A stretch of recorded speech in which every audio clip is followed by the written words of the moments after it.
The collaboration conversation is brought to you by Project Brickworks, the new ministry dedicated to equipping Christians to use their talents and gifts to bring others into a relationship with King Jesus. Project Brickworks is a crowd-funded nonprofit ministry made possible by amazing, generous folks like you, and we are so very grateful. We created the collaboration conversation as a way for Christians to share about their upcoming projects and how they are using the gifts and talents that God has given them. Today, our very special guest is Tripp Smith. Tripp is one of my dad's absolute best friends, and so this episode will be probably a little unlike any other episode in that there'll be some reminiscing, some silly stories and things like that. Tripp, if I had $1 for every time my parents have talked about you, I would be great. I'd be set up for life. My parents love you. I grew up in a house where we just, you just have always been a part of the conversation, and I've heard so much about you my entire life. So it's very nice to get to sit down and chat with you today. Thank you for joining us. Absolutely. I appreciate you asking me. It's an honor to be here. And I don't know about all those stories, so I don't know, if it's all factual or fabricated, but somehow it probably all happened.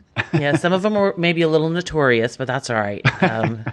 I'm sure that you and my husband Billy, Sarah's dad, got into your share of some trouble in high school. We've had our fun. Yes, that's awesome. Well, I'm grateful that you're joining us today. You have an amazing journey, and we would like to hear your story. So what I'd like to say, though, to our listeners is that you are a special man, and in the next few minutes, they're going to learn why. You're an entrepreneur. You're a man of great faith. You're a devoted husband to such a beautiful wife. Donna and I have been friends as, I don't know, more than 30 years. Yeah. A very long time. You're the father of 2 adult children, and you're a very proud grandpa. And when I think of your God-given talents and gifts, obviously musician comes to mind. I mean, it's great you've got a setup there with the keyboard and the guitars. Totally speaks to that. You play piano beautifully, and you have been the front man of some bands in the past, maybe some Southern rock, or I don't think country, but at least rock. Yeah, a little bit. Yeah, and then you write your own songs. So we are super blessed to have you today, here with us today, because we've talked about this a little bit before. We talk about talents and gifts, and you're a very, very talented man. So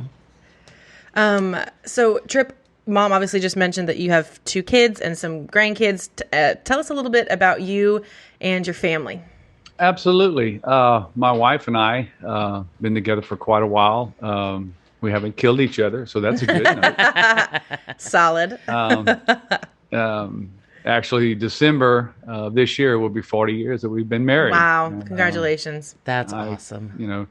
And if marriage enough and going through trials and tribulation wasn't enough, the last 3 years put our marriage to a test as well. Our faith. But anyway, I've got 2 wonderful kids, Kristen, who is my oldest, and Casey, my son.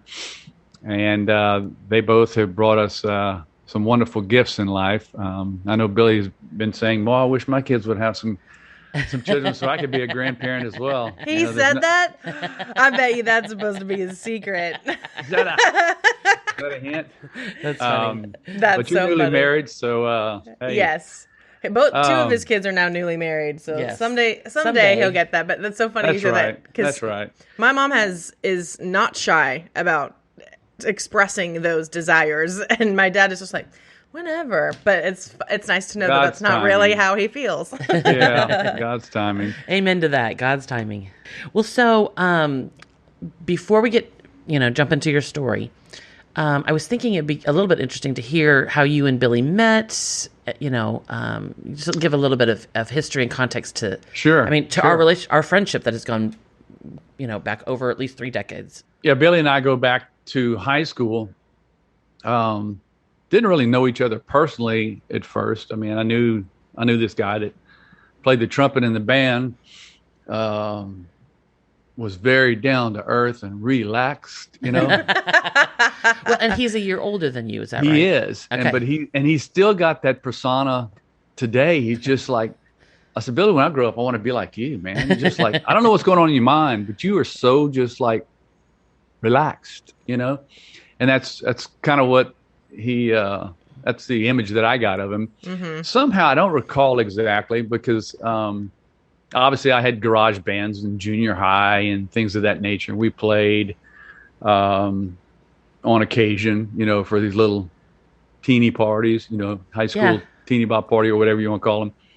Well, we played probably 3 songs and then they were ready to listen to records, and that kind of thing. But the older I got in high school, somehow somebody had mentioned to me that Billy played guitar. We were looking for another guitar player. And so we were introduced maybe through a friend, and we kind of hit it off, invited him over, and he shows up in this little red Celica and, long hair. We both had a little longer hair. I don't have, much hair now, but, and I said, okay, this guy looks like a rocker. Let's see what he's got, and, the next thing we knew, we were just, we clicked friendship wise and everything. And, we practiced many hours, long time, in the garage. Yeah. We had one big old huge power cord that came from the inside of my parents' home to the garage that powered everything. And funny story about that, we used to get the plug pulled on us quite often if we got too loud.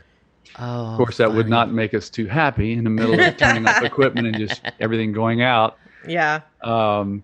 So I'd march inside and say, "What's going on?" Mom said, "You're going to have to turn it down. The neighbors are calling, yada, yada, yada." Oh. I said, "Okay." So that went on for actually quite a while, a couple of years. And one year, my mother told me a story. She said that the neighbor who was complaining made a phone call and said, she answered. She said, "Okay, I'm going to tell him to turn." He said, No. Don't tell him to turn it down." He said, "I want to tell you, they're sounding better." That's awesome. That's so funny.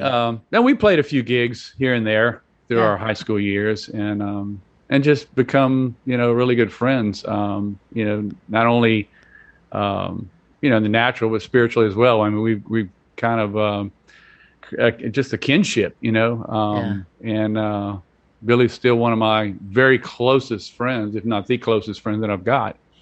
And it's like we can talk today and then pick up 3 months later, still right where we left off. So I cherish that.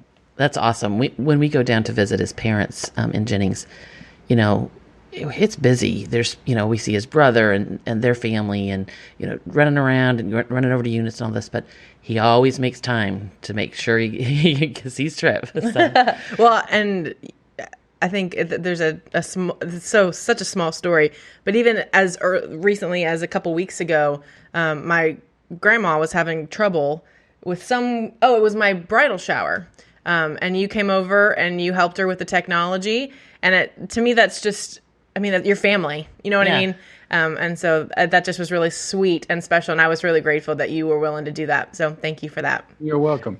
Well, so, our podcast, and our mission as far as our ministry goes is all about talents and gifts, and this concept that God has given all of us unique talents and giftings, and that we have the opportunity to collaborate with him using those talents and gifts to build our brick for his kingdom as he's building his kingdom. And so we're all about talents and gifts. We love hearing about them. We eat it up. That's what we're all about. So I was wondering if you wouldn't mind chatting with us and telling our guests, obviously music is one, so we'd love to hear about your start there and how you kind of develop that skill, but just what your talents and gifts are and how you believe that God has gifted you. Yeah, music definitely was probably something that's, I was around music all my life with my family as well, A to Z, from my grandmother, great-grandmother to on my mother's side, even on my father's side. There's a few musicians or vocalists or singers, and I still remember my great-grandmother as well, would sit around the piano, whether it was playing gospel hymns or whether it was playing jazz from the 40s, and they were just, that's what they did. Neat. And so that influence, and of course, my mother was a piano player as well. She, back in the 60s, when I was growing up. It was, the Beatles and the Mamas and the Papas. So I heard a little bit of everything. And then I heard the electric guitar. And my life has changed. Yeah. So, I started at about 12 years old, I guess. I had taken some piano lessons when I was younger, and could read music at the time. And I quit because I thought it was not cool. And I could kick myself for that now because it's very cool. I can tell you that. It's really cool. Played in different genres of bands. You mentioned even country. Yeah, I actually did play keyboard in a country band years ago when I was about 17. We won't tell anyone. So, So I've kind of done a little bit of everything. I did lead some worship for quite a while in a local church. We've done some outdoor festival things of that nature, and different things along the years with different bands and groups, and just trying to find your place and where you're going. To say there's other gifts, I believe there are. I think recently I've learned a lot of patience and waiting on God, and I believe that is a gift as well. Prayer has always been a big part of my life. I guess I may have been 5 years old, maybe 6 years old. I had a break-in that broke into the window 2 feet from me and watched him come in. Oh, no. And that was, it was quite, it's traumatic. Funny. There are some funny stories that go along with it as well, but that's another day. But I had to deal with fear. I had to deal with that for a long time. And the Psalms were always, as I continued to grow, was a peace for me. And I look back now, hindsight 2020, literally 2020 is behind us. But, thank goodness. Through that, God has always had his hand on me. And I always say this a lot of times, like the Michael W. Smith song that I've always loved is "My Place in This World." Always looking. It's like, God uses, the Bible says we go from glory to glory. I think we're continually growing and learning things and sanctification and we're never perfect. But as we allow God to use us, we go from these different places. And I just want to, I want to be where he wants me to be, to use it. But I had to overcome that fear. And I through all of that, he's always been with me through the good, the bad, whether I've walked in a direction that he wanted me to, or I didn't walk in that direction, he's always kind of steered me back. Well, I'd have to chime in and say, I think encouragement is probably a gift for you. You've always been just such an encouraging person and upbeat and funny and just, you're the life of the party typically when you walk in a room, but just that, just really being an encouragement to other people. So, I think that as well. Yeah. I just try to, it's hard for me to say I'm this or I'm that. Yeah. Well, so one of the things that we're learning through this podcast is we kind of call it naming it. And while it does feel maybe inauthentic or like you're not being humble. Or a little maybe self-serving, yeah. Yeah. When you really identify the gift that God's given you, right? You didn't do anything to deserve it. You didn't, you're not musical because you decided one day to be musical. God gave you that. Yeah. And you name that, it is really powerful in that it's not an unhumble thing to just say, this is what I kind of feel like God's gifted me in and how I feel like I can serve others and bring glory to him. So you own it. You are all of those things and he made you that way, right? That's correct. Yeah. That's correct. Yeah. And you said that so well. I think naming it helps us remember in specific situations about your gift. So if you're able to name, as opposed to like shying away from talking about it, which is why we're having this podcast to talk about it, but just naming it and being super aware of what they are in certain situations, I feel like will help you. Oh, this person needs encouragement. That's my gift. Here, let me go do this. You know what I mean? It helps us train and be ready to use it. Well, and what is it for me at least, and this is humbling, you just figure out what you're not great at, and so you surround yourself with people who are better than you at these other things that God's gifted Totally. you. So anyway, I just wanted to encourage you. You own all this. You just you wear it proudly, and you could just be like, you know what, I didn't do anything. God gave me these gifts. Yeah. It is.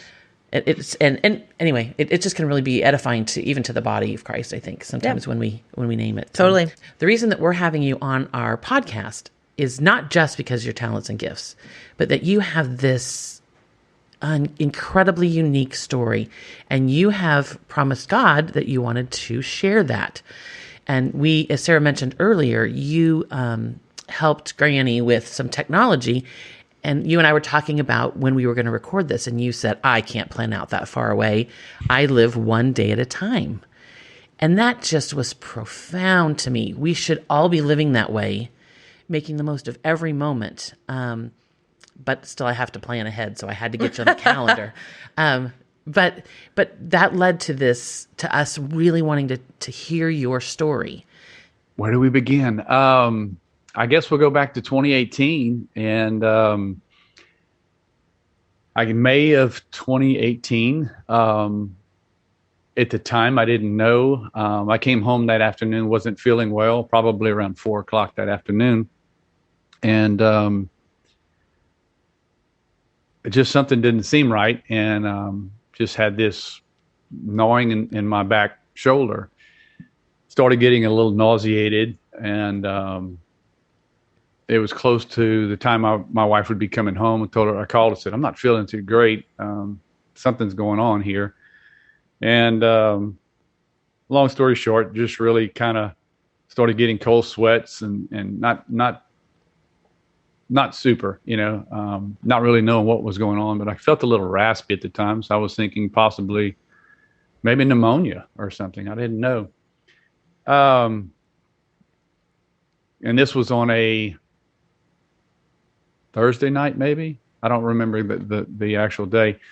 So it was late in the afternoon. Doctors were closed, or my local doctor was closed, and the ER obviously, and didn't want to do that. I'm a man. I didn't want to do that. I just, we just started. I felt a little bit better, but it was still very uncomfortable, and endured through that night. And I called the first thing in the morning. I called my local doctor and said, hey, something's going on. Can I come in and see? Yeah, I can see at 1:00. So I had to go through the whole night. I couldn't sleep. I pretty much couldn't lay down, just was uncomfortable, and slept on my knees with my face laying down on either on the couch or something, just on the floor. Just couldn't get comfortable. Oh my. That morning after I called my doctor and made the appointment, actually before that, let me say this. I called my uncle, who's a respiratory therapist. Must have been 7 a.m. Didn't know if he was off work or home or whatever. Asked him, kind of told him what was going on, and said it felt like pneumonia. He said, yeah, it kind of sounds like it might be. I said, okay. Anyway, long story short, see my doctor, got there and made the appointment. And I walk in, and he says, he listened to my heart, and he said, let's do an EKG. I said, all right. So did that, took my blood pressure, and he said, where's Donna? I said, she's at work. And he looked at the nurse, and he said, go call Donna now. I was like, okay, what's going on? Yeah. Wow. He said, I need to get you to the hospital. I said, okay, well, I'm not going anywhere around here. We need to go somewhere else, specialist. And still not telling me what's going on, and probably wisely so. Shoved about 5 aspirin in my mouth, said, drink this, swallow this, and Donna will be here in a minute. They rounded up a oxygen tank, put it on me. Donna pulls up, they put me in the car, and we take off to the Lafayette Heart Hospital. So needless to say, at this point, I knew something was going on, just didn't know what. And we drove there, and we walked in, and, I'm getting there to check in, and they'd already called. Yes. And told him I was on the way. Good. And my uncle, actually, I called him on the way and said, hey, this is what's going on. They didn't tell me, but I'm going to see so-and-so. He said, okay, great. He said, I know Dr. 2 doctors there. I will call now, have them waiting for you. Wow. So, looking back, I see all these things that were lined up. We show up, walk in, and check in, and the lady looking at us said, "Okay, yeah, you're William Smith." I go, "William, I have real name." And she said, "How did you get here?" I said, "We drove ourselves." She said, "You drove yourself?" I said, "Yeah." I said, "We stopped for gas too on the way." Oh my word. So we got there and they brought me back, and the doctor came in and he said, "Do an EKG now." And they brought me in, do another EKG. And he walked up to me and said, "Mr. Smith," he said, "you're having a heart attack right now." He said, "We've got to go in." I went, "Wow." I said, "Okay." Donna walked up to me, in tears and said, "You got this." I said, "Yeah, we'll get through this." And that's when the unknown really got real. And if I get emotional on occasion, we'll see how it goes. That's okay. So they wheeled me in, and I said, "Okay." And of course they're talking to me. I'm awake during the whole time, and they start hooking me up. And in the meantime, I'm praying. And my prayer was, I said, "God, I know that if this is my time, and if you're going to take me, and I saw heaven, I'd never want to come back. I know that." Yeah. I said, "But if it's your will," I said, "I want to be here for my wife and my kids and my new grandkids." Excuse me. So that was my prayer. I said, it's in your hands, and guide these doctors that are going to do this. And he went in, he put 2 stents, I believe. And, we say, "Lord, I surrender all," and sometimes, do we really surrender all? Mm-hmm. Not just in a time like this, but in life in general, do we really surrender all? And when you land on your back and everything else is fluff, it means nothing. At the end of the day, it means nothing. Yeah. So anyway, they did the procedure. Everything was successful. And a lot of this is a blur to me. I really don't remember a whole lot of it.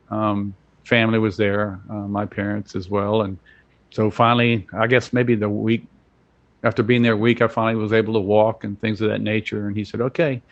So we'll release you to go home, and I'll see you in a week or whatever it was. And I started slowly exercising, getting my strength back. I lost about 25 pounds exercising and, doing what I was told to do, trying to eat better, Good for things you. of that nature. Yeah. And I do have a question, and you might not have necessarily an answer for this because you've said that this was a bit of a blur, but what was that drive like with you and your wife? Do you remember that time? Did you guys just pray the whole time? she was dealing with whatever he told her. And whether that was, he said, "Hey, he's having a heart attack," or "There's something wrong with his heart," which I knew there was something. Yeah. It was quiet. We prayed. I mean, we know what's going on here. The bad thing, she said, "I got to stop and use the bathroom." I said, "Well, baby, stop. That's fine. Stop." That's when we stopped and got gas and for her to use the bathroom because she was nervous. Bless her heart. She just, I can't imagine the shoe being on the other foot. What I'd have done. Right. In this case, or what happened later. But yeah, it was a quiet drive, and yeah, it was just kind of surreal. Yeah, I bet. The beginning of surreal. Yeah. So that kind of began our journey. And then about 90 days later, like I said, I'd lost about 25 pounds, felt pretty good, but I was picking up equipment, going to my van, and I couldn't walk from my house to my truck parked towards the road, and I was running out of breath. I just couldn't breathe. I said, and I had to walk, and I kind of felt just something wasn't right. Called the doctor. He said, "Well, we got your next echocardiogram coming up." He said, "We'll see what's going on." And that's when we went and we were praying. I said, because my ejection fraction, what they call it, your output of your heart, after the heart attack, if I remember correctly, it was about 35%. Oh, wow. Something like that. He said, but that's okay because the muscle can strengthen, and regrow. And that's what we've been believing, all this work I've been putting in for almost 3 months. And I said, I'm believing it's going to be at least over 45. Donna said, no, I'm believing 50 to 60%. I said, amen. I said, let's go, sister. Let's get this done. He said, your ejection fraction has actually gone down to 19 to 20%. He said, it's not strengthening, and I'm going to have to put you on a transplant list. And at that moment, the world stopped spinning. It just stopped. And it was just like, I didn't hear anything else. Donna just got up and walked out. She just was, and rightfully so. I mean, it was overwhelming for the two of us. So that began my story. He said, I'm gonna refer you to New Orleans to Ochsner's, and just people say, were you mad? Were you angry? I guess it's God's peace, but yeah, I was anxious at times, not knowing, what's going on here, and heart transplant. What? I mean, that was kind of like, are you kidding me? That's something you see on TV, and that's it. This is a joke, really. Yeah. And it wasn't a joke, right? Yeah. So that I made my first appointment in New Orleans, whenever that was, and they saw me, and I walked in. I started losing a lot of weight at this point, and my face was so sunken in, and my temples is temporal wasting. I think that was the term she used. Oh my gosh. And they ran me through the mill, did all the tests, and they started me on an IV pick in my arm. I was there probably for a week because I didn't leave. We went there for a checkup, and I didn't leave.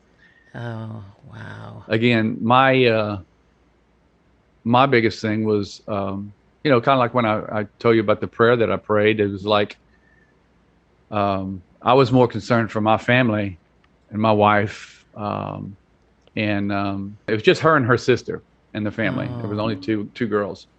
I didn't want them to have to face anything else. Just so rough, and people face things every day. So, but I was concerned for them. Was I concerned for myself? Yeah. Was I scared? Yeah. It was a big Goliath in front of me that I didn't know what. Yeah, definitely. What I was going to do. So anyway, so they kept me in New Orleans. They drained a bunch of fluid. I had some fluid on me, and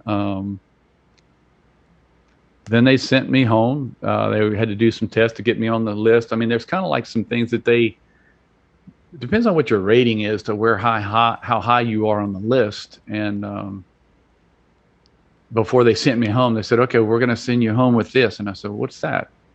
They said, it's called a life vest. And I went, please do explain. Right. Yeah. I called it my man bra. It's a vest that fits across my chest, and it has two, if you will, defibrillators that are on it. And it has a battery too. So I was like Batman with my utility belt. I had my fanny pack for my pick that was in my arm, feeding me. And now I had a fanny pack or another battery for this life vest. Wow. And if my heart got to racing or irregular or something, I said, what is it? She said, it's going to shock you. I said, what? She said, if you're driving down the road and you feel lightheaded, pull over. I'm thinking like, oh my gosh. Okay, this ought to be interesting. It went off a couple of times in the middle of the night, but I was feeling fine. So I could stop it without shocking me. So I did. I called them a few times when it happened. So while I was at home, there were a couple of instances where I don't know how long I'd been home, but something happened. I started running fever and chills and very high fever, and had to be rushed to New Orleans. That was my first 3-hour trip in an ambulance to New Orleans. Oh my Not fun. goodness. Wow. So they brought me back to the hospital, stayed there for another, whatever it was, and got everything leveled off again. At this point, they're still trying to get me set up in the system for the transplant. And the biggest thing was they were trying to treat conditions in my heart to get me ready for it. So sent me back home, got about, back to a little normal. I'm still not working. I have one of my contractors handling my job, which has been a real blessing to me. Shout out to Tim Montgomery when he sees this for helping me. Thank you. We have heard about him. Yeah, he's very much of a blessing. Yes. So I'd been home for a little while longer, doing things, just whatever I could do here, and still trying to manage my business, working it from here and working with Tim. And one night in the middle of the night, that old man brawl went off again, alerting me. It just wakes you up like, pop, pop. And so I hit it again to stop. And so they rushed me to the hospital here to get tested here. And I said, look, you're not doing anything. Call New Orleans. Here's my doctor's name, yada, yada, yada. And they said, okay, get him in the ambulance. I said, okay. So but get him here quick. So they were going to fly me. And I'm thinking like, okay, great. We don't have to drive in this ambulance, this bumpy road, New Orleans, to New Orleans. And we get about to, before we left, he said, I don't know if we're going to be able to leave. They got a thunderstorm coming up. I said, great. He said, but I think we can drive to Lafayette and the Acadian ambulance plane will meet us there. So I said, great, let's go.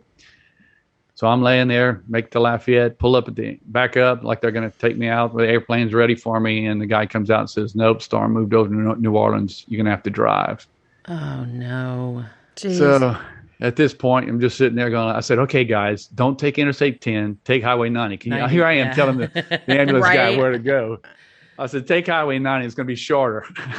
Yeah. So they kept me stabilized, whatever my heart rate was and blood pressure. I don't know what it was, but brought me in. And I ended up having to do what's called an ablation.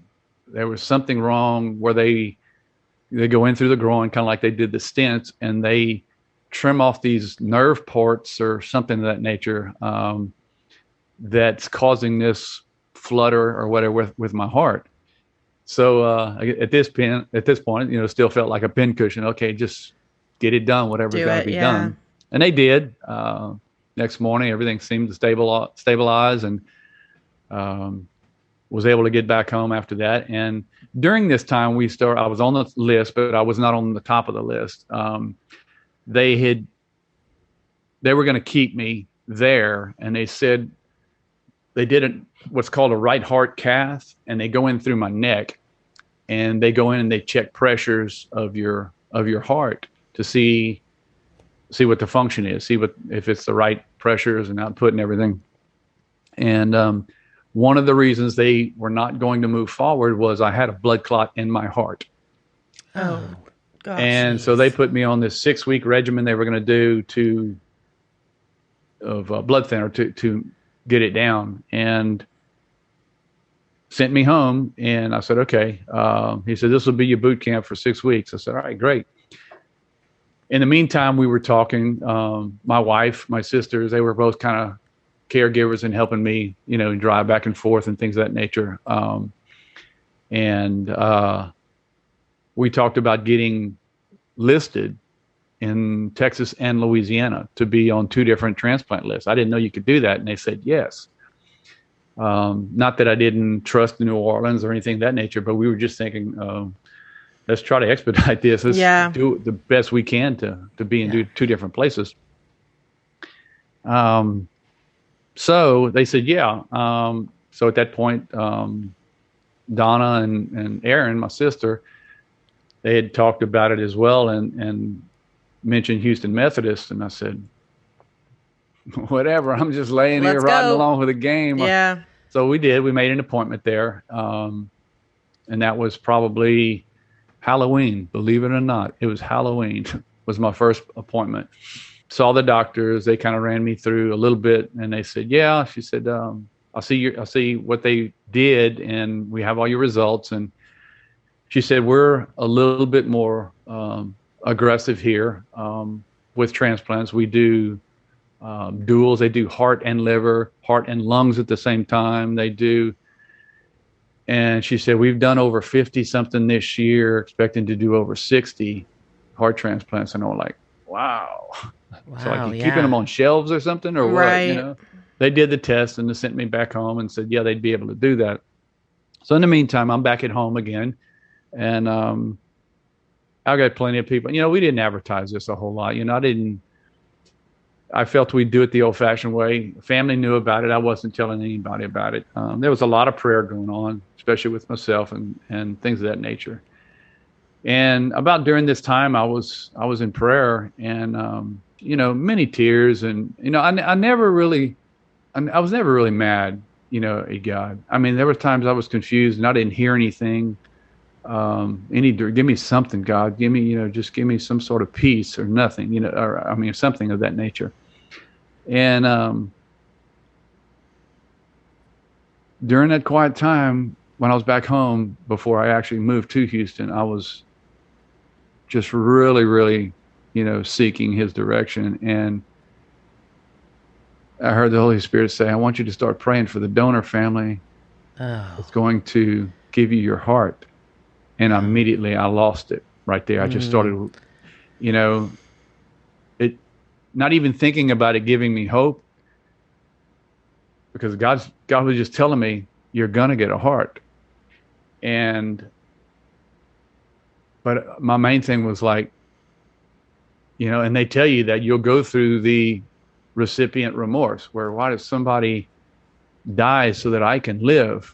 That sound familiar? Oh, wow.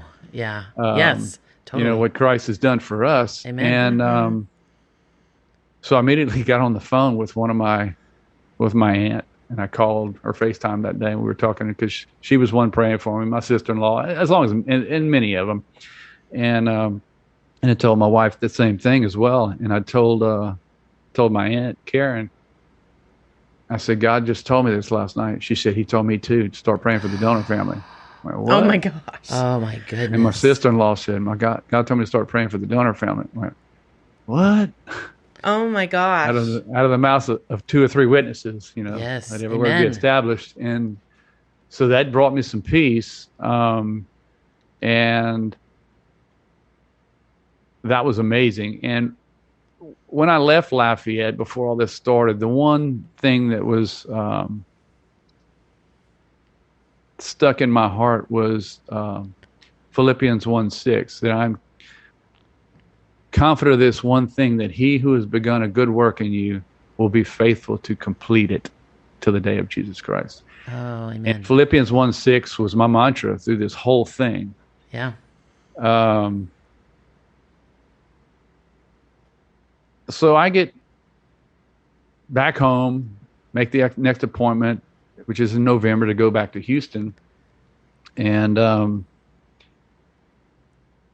I get there, we do the tests. I mean, they ran me through the mill, every orifice, everything else, to make sure everything was ready for the transplant, to do that.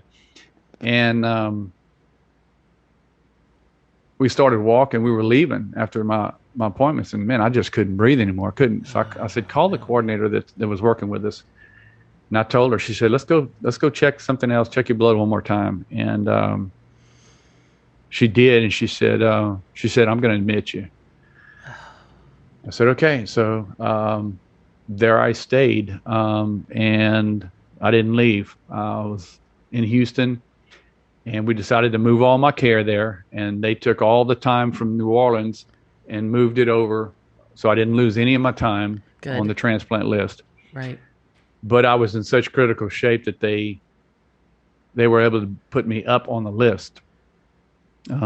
So this was November. Well, yeah, at the end of November, I believe it was. The lead doctor coming in, and he said, it was the weekend. He said, I'm going to do some checking. I said, I understand it takes about a week or so to get tested. And I mean, to get back on the list again. He said, I'm going to work this weekend to get you on the list. He said, in case something happens, because they kind of figured during the holidays, accidents, things of that nature. Sure.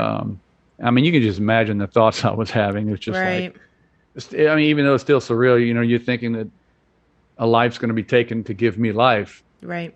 And then that just kept reverberating with me as well. But anyway, he admits me, and 5 days later, I get my first offer. Oh my word! Wow. Or I get the phone call. They call and they say, "Hey, this is the so-and-so coordinator. We have a heart between the ages of yada yada yada. Do you want to move forward?" And I said, "Yeah." Right. And so there was a lot of emotions, and then the rest of the family all drove in that day. So, and we learned that was what they call a dry run. About 2:00 in the morning, the doctor said, things can, when we go to harvest the organ, if there's any bruising or anything, then, we'll call it off. I said, okay. So that was kind of like a high and then a low when they finally at 6 a.m, whatever it was, and said, no, it's not going to happen. So, all right, clarify that for me. So how long was it between when you initially got the call and then when they called it off? How long was that? I probably got the call before midnight. Might have been 10 or so. And then maybe early in the morning, okay. 5 o'clock, 6 o'clock when they And were came you in. sleeping at this? I mean, you're in the hospital and sleeping, I know, is difficult. Were you sleeping at this point, or this night in particular, were you just up because of the news? I had so much connected to me that it was probably really, really impossible to sleep. Yeah, unless they gave me something to relax me to sleep. But okay. I used to sleep with headphones on just to block out noise. I knew what every beep, tone, sound was, everything. Jeez. I knew what it was. Well, now this Tripp, this is peripheral. This isn't necessarily part of your story, but Erin was great. Your sister Erin was great, and we were getting texts throughout this whole time. Yeah, because Billy and I were praying, but we would get they found there's a heart that's available. Start praying, and okay, that didn't work. Keep praying. It's just so while we weren't on the same roller coaster you were, obviously the intensity. We were in Tennessee on a little bit. And then we were getting text. We have a family text. Yes. And so we would get texts. Pray for Tripp right now. Yeah. And also, not to miss her, my sister-in-law also, Lisa, was a big part of my caregiving as well. She lived in Shreveport, and she would come down and help us as well. And when I was in there, in the hospital waiting, I had some great nurses. I really did. And there was one guy that really stuck out. And he was very knowledgeable to Donna and I. Donna, even, they had a nurse of the month deal every month where they, patients would vote and stuff. Donna said, give me a card. I'm going to fill it out. Blake's going to win this. Blake's going to win. Yeah. Thanks, Blake. And young guy, he was really great. But he was very instrumental in get your butt up. Let's start walking. I'm thinking, I got all this connected to me while I'm waiting on my heart. And I said, no, I want to. I was exercising before. And so I had my heart machine. It was about the size of what I'd call a little apartment refrigerator, a little small refrigerator, but it was on wheels, and it had, everything connected to me. I had EKG stuff connected to me. And and we started walking. So I hooked my Fitbit up. Let's go. And I learned that 8 laps around that floor was 1 mile. And it took me a little while. And I would walk it. And somebody came in and sometimes he said, you pushing your heart machine? I said, yeah. I said, his name is Bernie. He said, Bernie? I said, yeah, from a Weekend with Bernie back in the 80s. I said, when this dead guy that it was a real prestigious guy, and I forget the 2 actors, but they'd carry Bernie with him. They'd bring him to the beach, put sunglasses on him. It was a dead guy that they had to drag around with him every place that they went. So that's what Bernie was to me. I had to bring him every place everywhere. I went. Yeah. So I hooked him up, and I got to the point where I was walking 1 to 2 miles a day.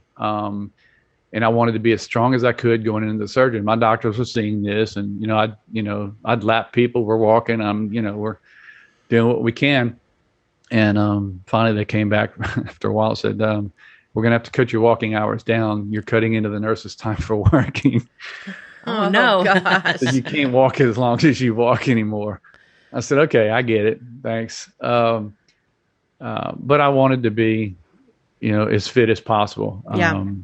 And one day, walking with my sister-in-law, Lisa, we were walking, and I just sensed God. God will just drop things in your heart. And my nurse was walking with me, and I said it out loud. I said, "From the foundations of the earth, God created one heart for two people." And I kind of went, "Wow." And she said, "What?" I said, "From the foundations of the earth, God created one heart for two people." God wasn't caught off guard by all this. God knew from the beginning of time, whenever I was formed in my mother's womb, that I was going to need another heart. Yeah. Wow. And that just kind of threw me off. So that's another confirmation. I had a chaplain who visited me on occasion, and his scripture was Philippians 1:6. Of course it was. He has begun a good work in you. And I was going I kept getting these confirmations after confirmations. How can I not trust God? But there was times, I mentioned to y'all before we started this that, I vlogged the whole thing from my heart attack to my transplant. And I still don't know what I'll do with it. I don't know. There's video after video footage. I'd wake up in the middle of the night and I'd pull the video my iPhone out, and I would just give an update. Never sent them to anybody. I was going to. I think maybe some of them I did, but some of them were tearful. Some of them were and I'd catch myself going, God, I've got no reason to be angry. I said, I'm not leaning over a big old boulder praying with clots of blood pouring out of my pores, knowing that I'm fixing to go to a cross and die for humanity. But in my own walk, it was just something I had to walk through. But I never, people say, "You're so strong," and I said, "It's not me. It's not my strength." You get to a point where I finally understood, excuse me, what a cancer patient may deal with, or somebody who has some really debilitating disease that, it's out of your control. And I say out of our control because God's with us. And it took me just to surrender, and I can't tell you how many times I say that, whether it was, they'd go in do a heart right cath, what I was telling you about, many times before my transplant. And all this was just freaking me out. It's just like, will I ever get a heart? How long will I have to wait? So you were admitted after Thanksgiving, and then 5 days later, we had the offer cancellation. How long were you waiting until the next offer? Yeah, it seemed like it might have been a week or two, where they came in and told me again, and they said, we have a heart. Again, they call it, my cell phone rings. They don't call on the hospital phone. They call my cell phone. So I grab the cell phone. "Hey, this is Christine, coordinator, yada, yada." I was going okay, we have a heart for you. Go through the same thing between the ages of this and this. And you want to move forward? I said, yeah. And we made the mistake of each time we got the call that we'd call family and they'd all drive over. Yeah. And it was like an emotional roller coaster again for them. And that one was tough because they shaved me. They started getting me ready. And again, early in the morning, they come in and say, not going to happen. Wow. So, yeah, it's emotional, it's just up and down, up and down. But when you're not relying on your own strength, you're totally just, okay, God, you still got this, Yeah. I don't know what's going on, but you still got this. You just trust, against all odds, Totally. Just know that God's got it. So at this point, we knew that if I got another offer, we weren't calling anybody at all. I believe it. Again, we're still processing a lot of this, and getting back to normal, or my new normal, should I speak as well. But it was taxing, on all of them. Well, and I don't know that you've actually said this specifically, but you had someone with you, one person at least, almost at all times, and they were taking shifts. Yeah. Right. Yeah. I mean, there may have been a day or two in between. Right. Sure. Because sometimes I'd say, I'm fine, just, but yeah, in the beginning, it was, pretty much every day there was somebody that would stay with me and slept on one of those. Good. It's your tribe. Yeah. Uncomfortable beds with me. And,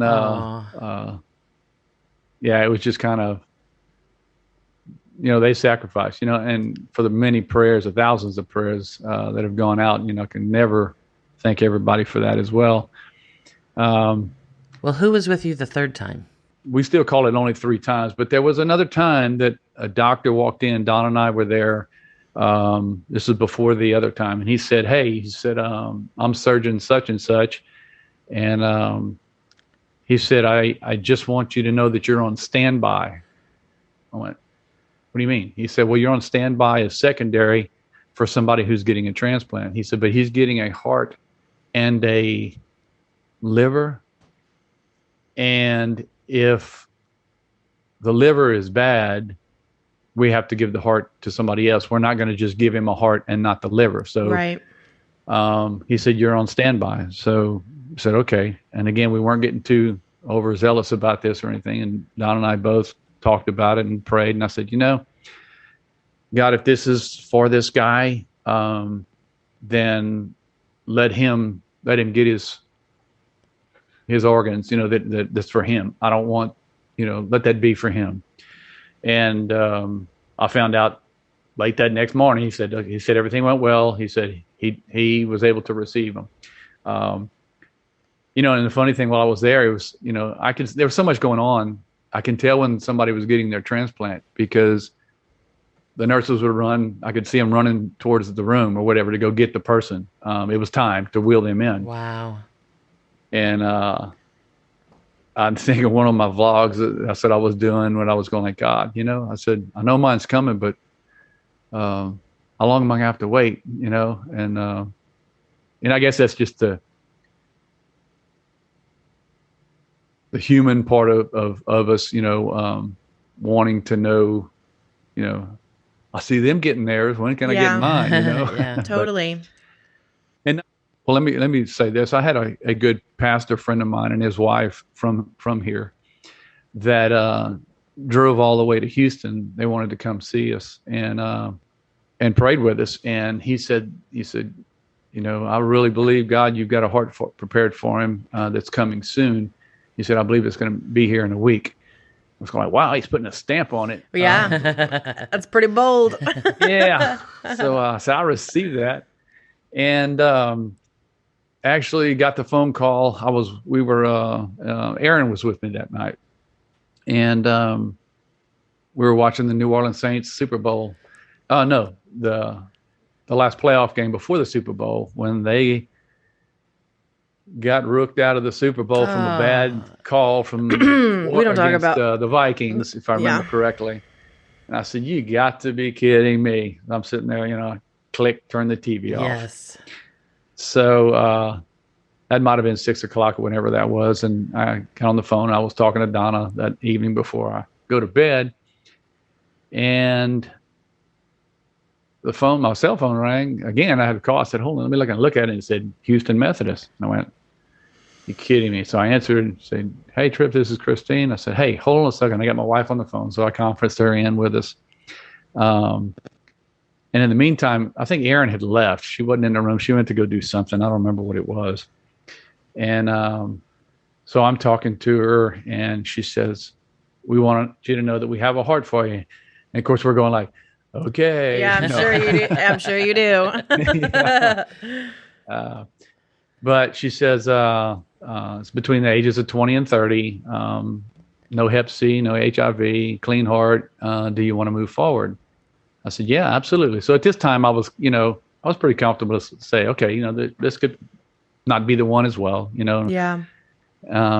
And so we hung up from her, and Don and I are still talking. I said, she said, I'm not going to call anybody. I said, no, don't call anybody at all.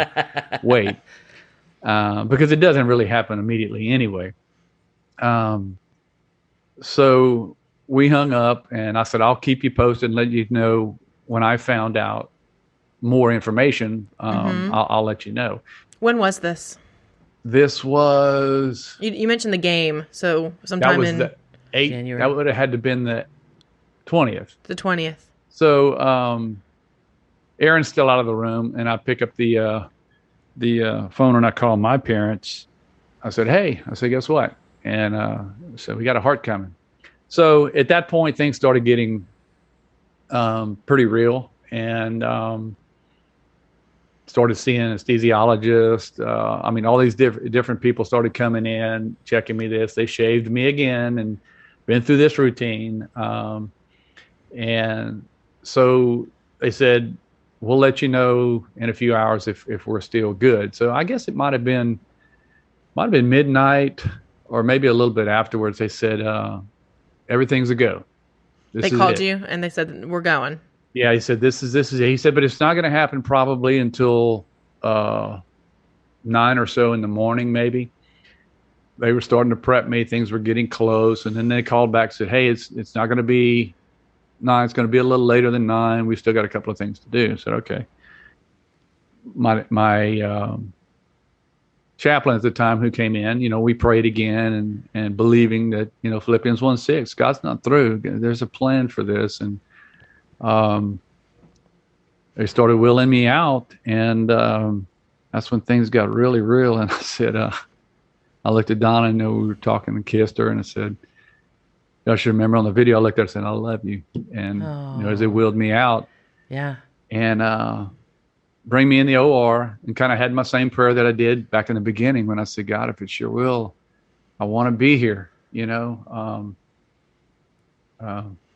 I know the other side of glory is going to be way more beautiful than this, but I'm willing to stick it out and do whatever it is you have left for me to do here. And obviously he did. So they lay me down. I told my doctors I'm laying there and thinking, man, they're fixing to pull my heart out of my chest. And this isn't a Chinese kung fu movie either. Yeah. And they propped me up and pulled my shoulders back. And, the surgeon introduces himself to me. And I said, well, I prayed for all of you. He said, we prayed for you too. I said, all right. I said, well, let's rock and roll. I said, let's go. And that's the last thing I remember. And I guess it was 8 hours or better. Part of the story that I did not know was till later that the coordinator had told my wife and them and said, come with us. We'll keep you posted as to what's going on. He said, but if you want to see the emergency vehicle coming in with the heart, then come with me. So they went down and they videotaped the emergency vehicle driving in with the ice chest. Yeah. With my heart. And he said, I've got to go take him off of the list because he had another offer come in last night and one come in this morning. 2 different other hearts. Oh my gosh. Oh, I got chills. God was making sure if something happened with one that I had something on standby. That's the only way I can look at it. And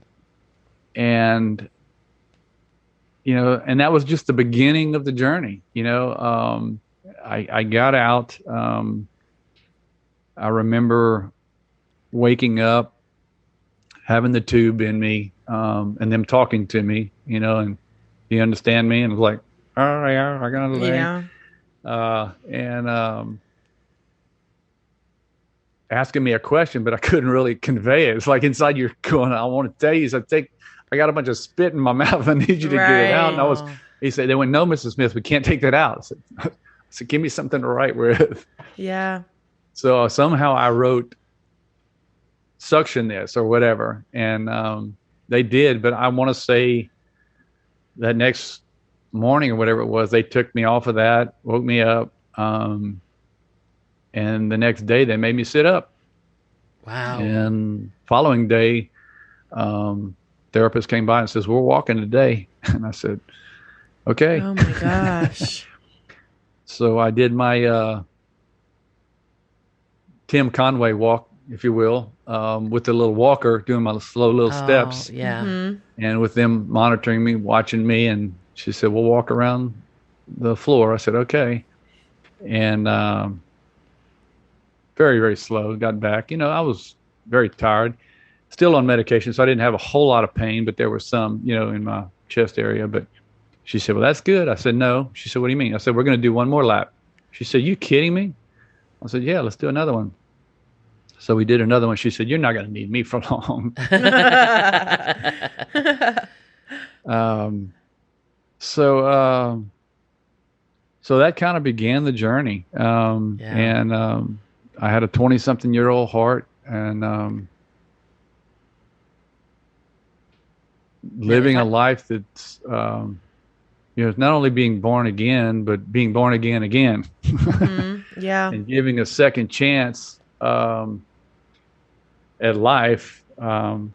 And transplant or not, I mean, our lives don't belong to us; they belong to Christ, and it's up to us to live it for Him to the best of our abilities. Yes. Do we all make mistakes? Yeah, we're constantly thriving and walking by faith, and not by sight. And it's I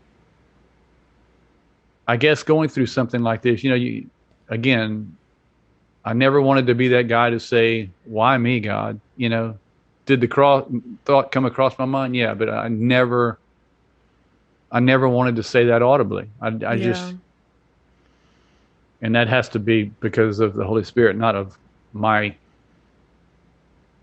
flesh, because my flesh was like, "Why? Why?" Yeah. Okay, so after the transplant, how long were you in the hospital? And then after the hospital, you had to move to Houston, right? Right. I had to stay in Houston. So, so we decided, living in my the camper there, which was brand new. That's wild. Which was like 5 to 6 miles from the medical center. Okay. I had to live there. I had to have a caregiver, obviously, with me as well. And had to go in, as I was saying earlier, for biopsies to check the heart and, normal clinic checkup stuff once a week. Then it moved to once every 2 weeks and once a month. And so my goal was I wanted to be there 4 months and out. That was my plan. That was my goal, so to speak. And I mentioned my other caregivers also, and I want to mention two people that I love dearly that are related to me in Houston, Texas, that were also a part of this, and pre and post as well was my cousin Morgan, who actually he and I were in a band for years. He was a drummer. He was a drummer. I remember Morgan. Morgan Smith. Yeah. Oh, funny. That is funny. So he and his wife Renee live in Houston, and they were always availing themselves, either that or coming to visit or whatever to help. And she's a cancer survivor. She's been through a lot as well. So she could relate. I remember her meeting me one time, and before I actually moved to Houston, they came to visit us here at our home. And the home, it sounded like I was in a nursing home at the home. Your home. And, we prayed and all. She said, "I know." She said, "I can understand." She said, "It just sucks." I said, "Yeah." That was really the best word I could. Yeah, it's tough, but they were my Houston clan and part of my team.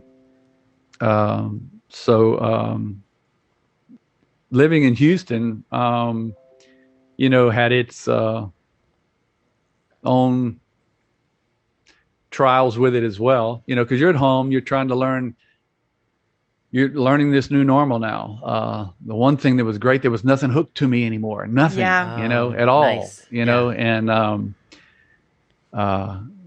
people say, "Well, how do you feel?" I said, "Well, I felt pretty good. I just didn't know, what each day was going to bring, there were so many rules and regulations. You can't do this, you can't do that. You can't, And they do that, and I understand why, to protect you, because your immune system now is being suppressed with medication so that your body doesn't go, hey, that's not your heart. Yeah. So I think Donna was with me for about a month, I guess, when I was there, before we started trading off with schedules with people. And I would go do my biopsies, and where they'd go in through my right. I had one done in New Orleans, so, and they had told me, I said, do I need to be sedated? He said, no. He said, we can give you a local. I said, well, just whatever. He said, it just deadens it. So at that point, I was like, okay, just give it to me. And I'd lay there on my side, or actually on my back, I guess it was. And they had this like 80-inch flat screen for you to watch it on. That was like right there, and I watched the whole thing. I mean, I watched the little thing go down in between my chest, my rib cage, and it curved around. And those things you pick up grass with, the little has a handle on it. Well, that's what it was. They'd run it through this little sheath that went down, and you'd see it nip a piece on the heart, and it would take it out. And they'd do that a couple of times, and first couple of times I said, my heart's fluttering. He said, that's normal. I said, okay, I feel it kind of jump. Yeah. So they did that. And every biopsy from the beginning to the end with the biopsies were all negative. They were all good. I had no rejection. They call them a 0 rejection, a 1R, 2, and 3, I think. One time I had a 1, which means that's just an adjustment of medication, but all of them were 0s. Wow. So having no rejection was, again, because they kept telling me, the doctors kept telling me, when they'd come in and, these dry runs, so to speak, they'd say, we want the perfect heart. We want the perfect heart. And they kept saying, in my mind, I'm thinking like, no respect to my doctors, but they're doing their professional best, and I understood that, and I knew what they meant by the perfect heart. They didn't want to just give me something that was like, that one's good enough. Let's, that'll right. work. May not be the one we want, but that'll work. And I came to understand that was so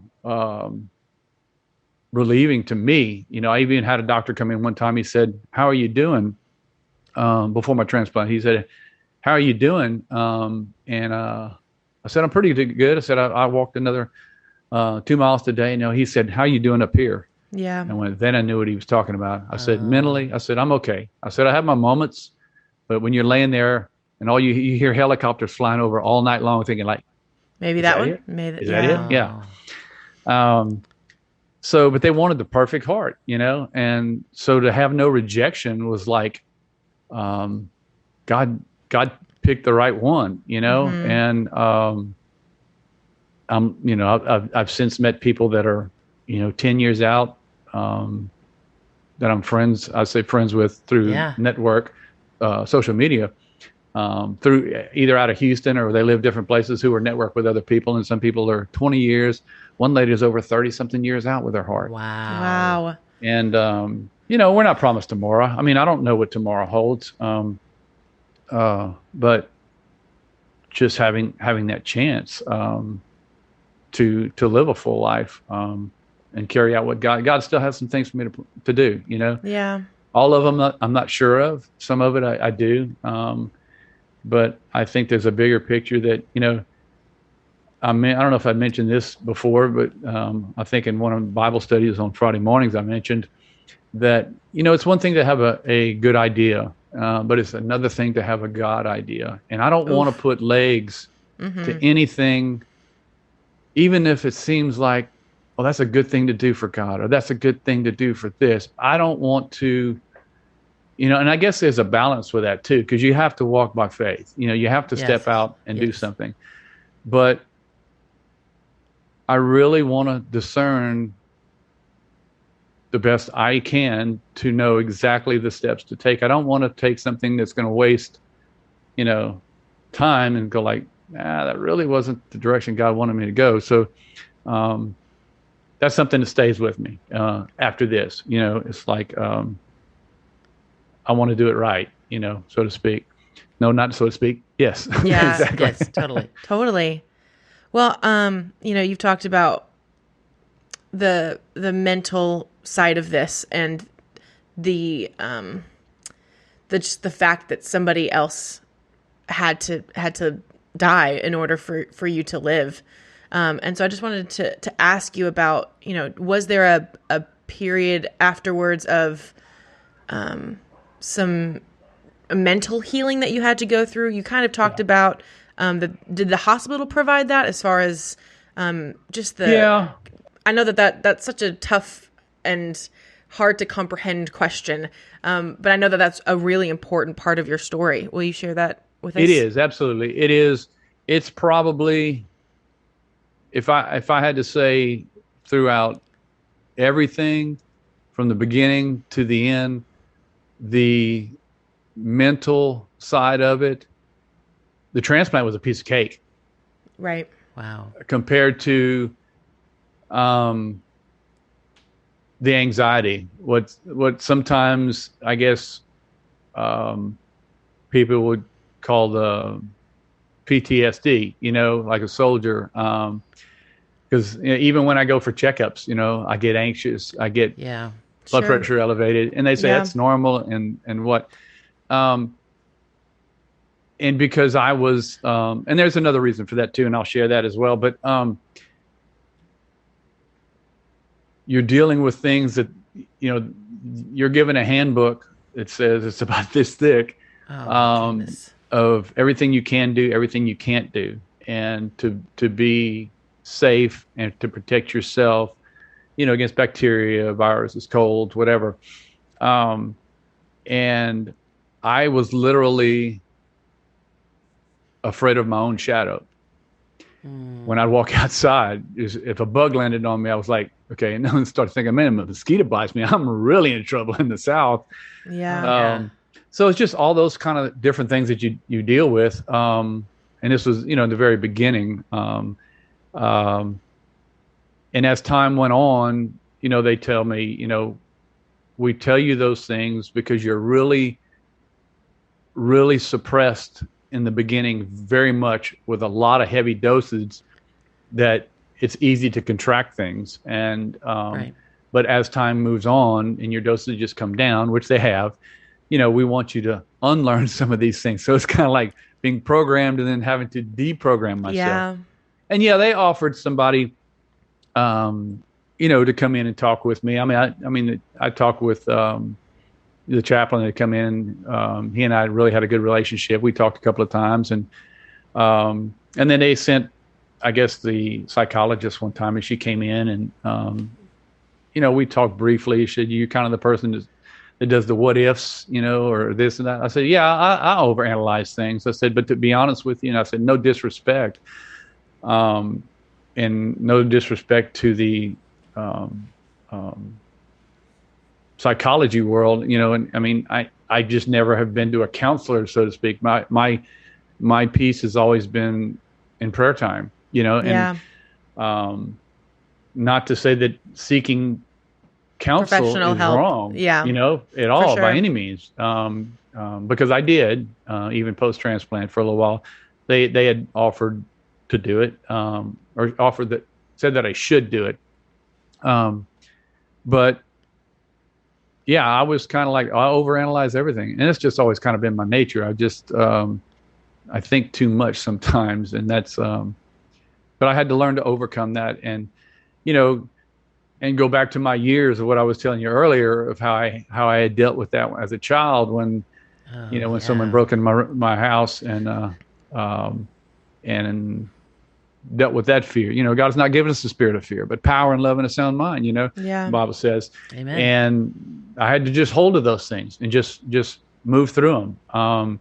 And his word doesn't lie, and just trust it. And things are way better than they were before. Yeah. But yes, you're correct. Yeah, it's I'm bearing my soul with all that. But if it helps one person, that's either going through something like this or just dealing with something similar, to point them in the right direction and say, I said, you got to leave it in God's hands. You got to put your trust in Him.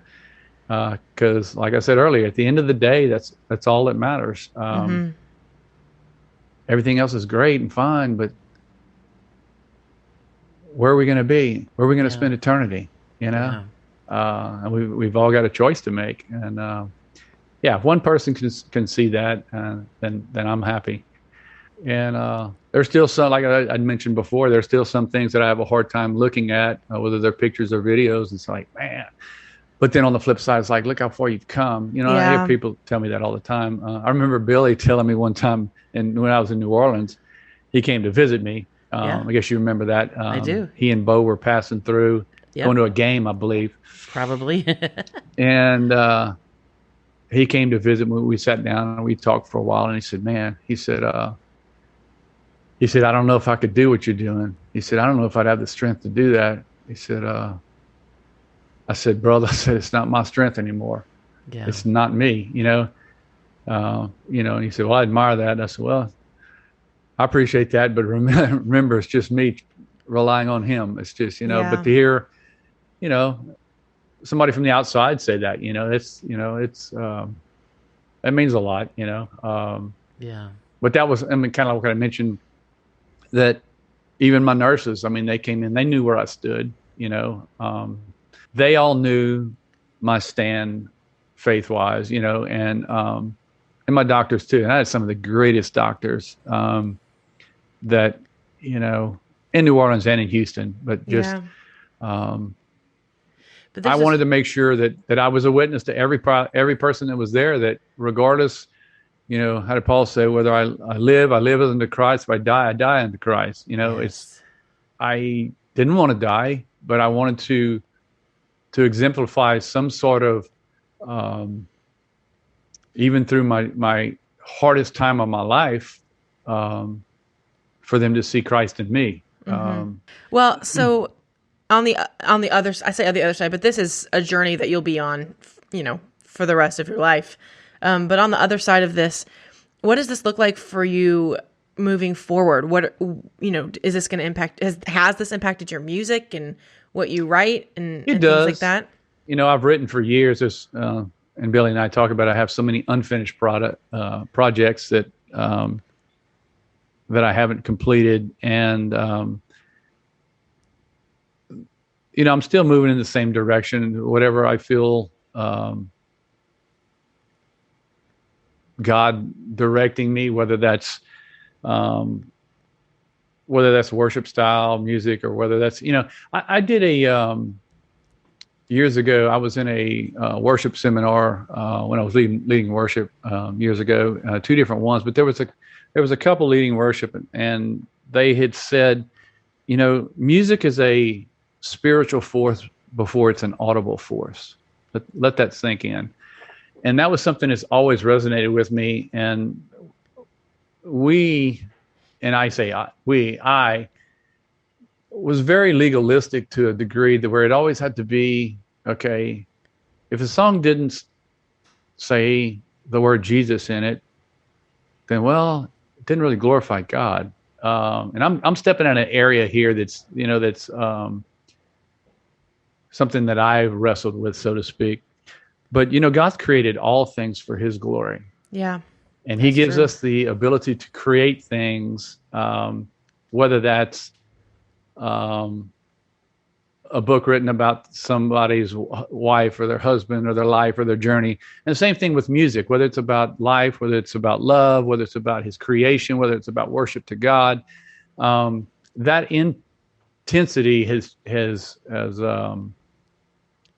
gone up a notch, I guess, in my thankfulness, I guess you could say. Yeah. And there are many things that are coming to me that I'm writing down quickly before I forget, or email myself. So right, these phrases to start.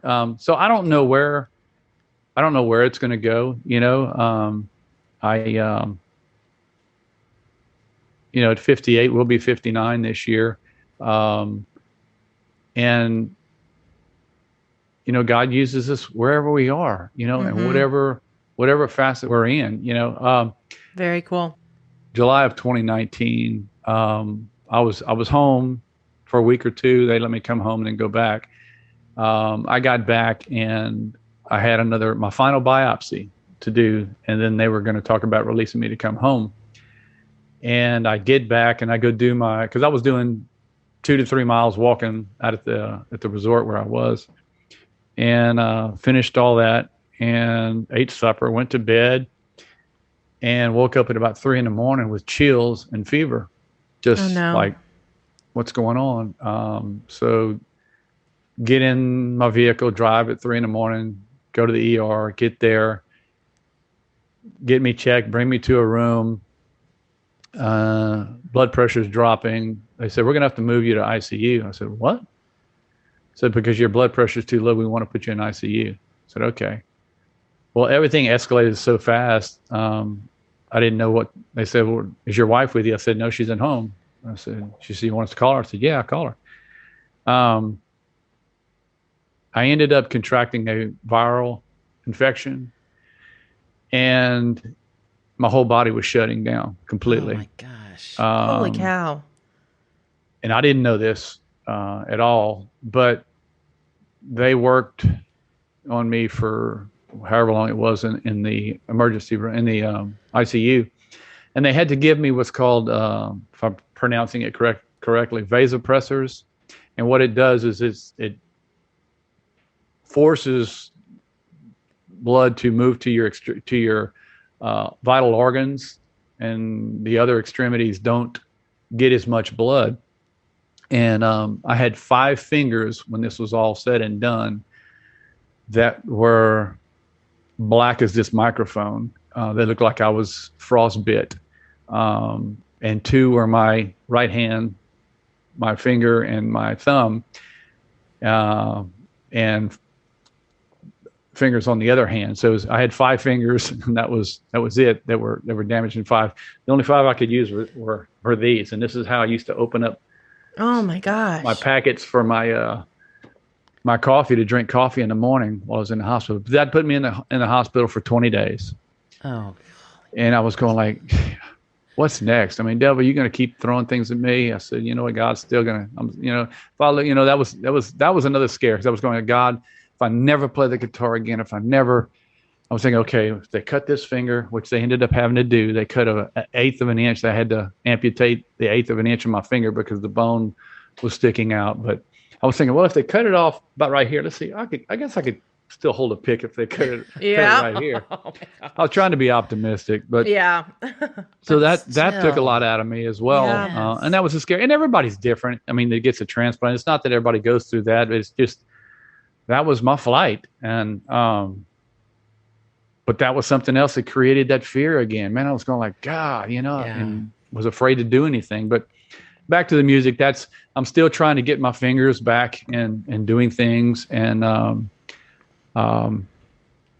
there's a lot I want to do. It's just finding the time, and I've learned that God's timing is everything. Quit trying to make things happen when, and if it's not music, that's what I told God. If it's not music, then nothing else. I prayed one day about it. It's my story for His glory. Mm-hmm. And it's like, what do you want? What direction are you leading me? And the only thing I could sense was He said, just want you to tell your story. Tell them what I did, mm-hmm. Through the hands of these doctors and the life that you've given me. That He's given me. To say I'm thankful is just, that's not even enough words to be, of course, to justify it. Yeah. I can't imagine the things that God has in store for you musically, especially now that you've gone through this and sharing your story, even just with us. It's just been so amazing, so incredible to hear. I remember it happening, but it really is just a totally different thing to hear it firsthand. From you, yes. So we were praying for you. We're always still praying for you. We love you, and we're so grateful that you spent your time with us today, sharing your story. So thank you. Thank you. It's been awesome. Glad to be able to share it. Like I said before, if one person is touched, then I've done my job and what God wants me to do. Encourage somebody else. Amen. Absolutely. Well, thank you very much. It was all right, great love to you see guys. you. I appreciate it. We love you too. All right, take care. All right, bye-bye. Bye. Bye. For more information on Project Brickworks and how you can get involved, text BRICK to 55498 or visit us online at projectbrickworks.org. And don't forget to follow us on Instagram and Twitter, like our Facebook page, and if you're watching this on YouTube, make sure to hit the subscribe button, give us a like, and turn on notifications. If you're listening to this on a podcast, please subscribe and be encouraging with your rating. We love you, be blessed, and we'll see you next time.